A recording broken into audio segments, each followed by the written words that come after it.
অরূপ শোবার ঘরে এসে দড়াম করে বন্ধ করে দিল দরজাটা। মুখটা রাগে থমথম করছে। শালিনী নরম গলায় জিজ্ঞাসা করল, কি হয়েছে তোমার?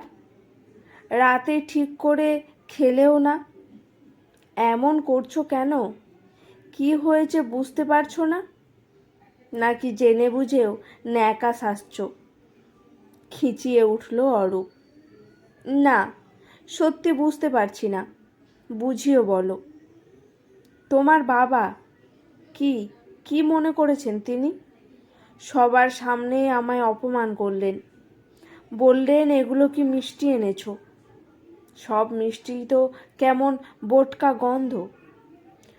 তোমার বাড়ির পুজোর মিষ্টি আনার দায়িত্বটা ভরসা করে দিলাম, আর এভাবে তুমি ভণ্ডুল করলে?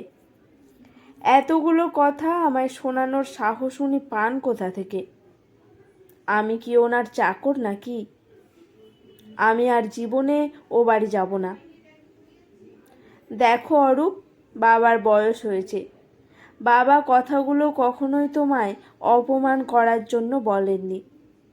তোমারই বুঝতে কোথাও ভুল হচ্ছে। আর যদি বাবা মাথা গরম করেও থাকেন, তুমি তো ছোট আর বাবা তো বড়, তাহলে একটু মানিয়ে নাও না।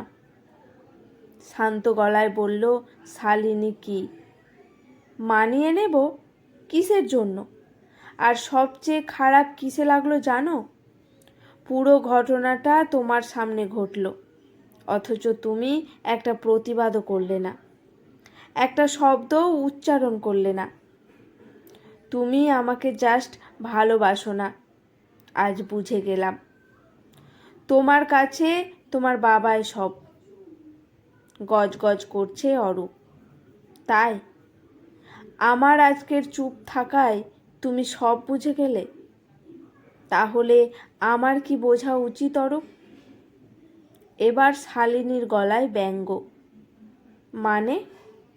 দিনের পর দিন তোমার মা আমায় উঠতে বসতে কথা শোনান, নানা বিষয়ে খোঁটা দেন।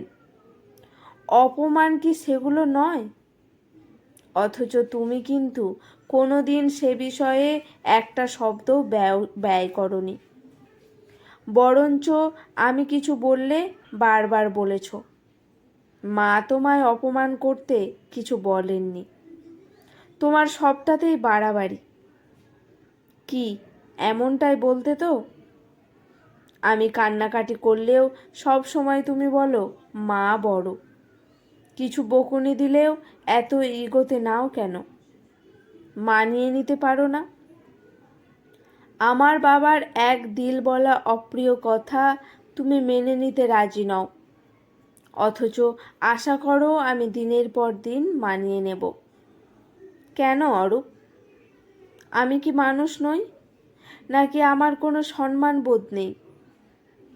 আজ একটা দিনের ঘটনাতে তুমি বলছো আর কোনো দিন ও বাড়ি যাবে না। তাহলে আমি দিনের পর দিন, মাসের পর মাস তোমার বাড়িতে কেন পড়ে থাকবো? নিজের সম্মান কম্প্রোমাইজ করে? তুমি যেমন আমার বাবার চাকর নও এটা সত্যি, তেমনই আমিও নিশ্চয় তোমার মায়ের কাজের লোক নই, এটাও সত্যি। বিয়েটা আমাদের দুজনের হয়েছে, তাই এই সম্পর্কে আমার বাড়ির লোকের থেকে তোমার যতটা সম্মান প্রাপ্য হয়, আমারও ঠিক ততটাই সম্মান প্রাপ্য হয় তোমার পরিবার থেকে। কোনো কিছুই কিন্তু একতরফা হয় না বেশি দিন।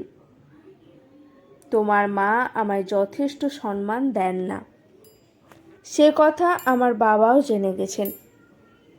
কারণ গত মাসে আমার বাবা এ বাড়িতে এসেছিলেন আমার সাথে দেখা করতে, আর তখন তার সামনেই তোমার মা আমায় অপমান করেছিলেন।